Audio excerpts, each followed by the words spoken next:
Fala galera das redes de O Tempo, chegando aqui para falar do Cruzeiro depois de uma vitória para lavar a alma, aquele confronto importante que a gente dizia jogo de 1000 pontos e o Cruzeiro conquistou esses 1000 pontos, porque é assim que tem que ser encarada a vitória sobre o Santos na Vila Belmiro.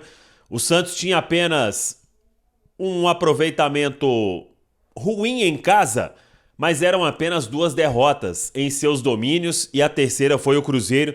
Tinha perdido antes, mais no começo, para Flamengo e Corinthians. Empatou com várias outras equipes, ganhou de outras e o Cruzeiro foi até a Vila Belmiro e acabou com o jejum que incomodava bastante. 8 jogos sem vencer e abriu uma diferença fundamental neste momento de 8 pontos em relação ao 17º colocado, que é o Santos. Por isso a gente falava do confronto direto. Alguns pontos para a gente analisar. Claro que não está tudo perfeito de uma hora para outra, trocou o técnico e o Cruzeiro passou a jogar brilhantemente bem, mas eu quero destacar aqui algumas coisas, talvez a principal delas, e que a gente vinha falando já, que era uma deficiência do Pepa. Leitura de jogo.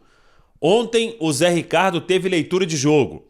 Primeiro, apesar das peças serem as mesmas, os nomes, a disposição em campo foi diferente.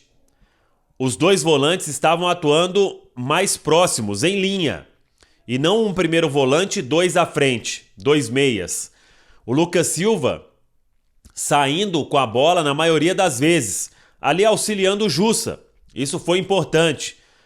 Outra observação, os laterais sem aquilo de atacar o tempo inteiro os 2 ao mesmo tempo.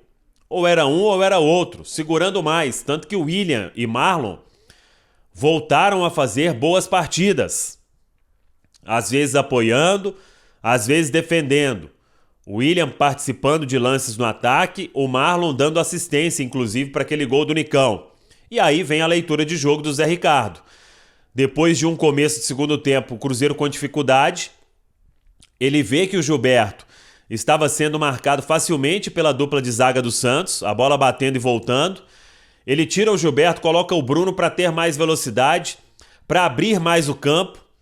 E o Bruno já de cara recebeu um passe que poderia ter saído na cara do gol, mas o domínio ali não foi legal. E começou a ter espaço demais.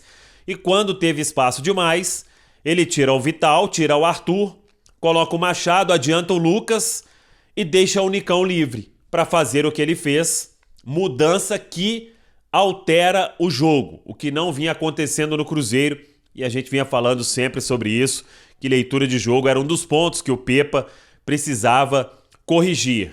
Então, claro, tem muita água para rolar ainda, muita coisa para acontecer, o campeonato é muito difícil, mas foi uma vitória fundamental, porque a derrota complicaria demais a situação do Cruzeiro na tabela na Série A do Campeonato Brasileiro. E agora tem um respiro, passa o final de semana aí tranquilo, pensando somente no jogo da semana que vem, que vai ser muito difícil, que é contra o Fluminense, quarta-feira, às 9h30 da noite, no Maracanã, pela 24ª rodada da Série A do Campeonato Brasileiro. Nicão tinha até entrado bem em alguns jogos com o Pepa, mas em outros era praticamente esquecido. Fazia bom jogo, no seguinte já não estava.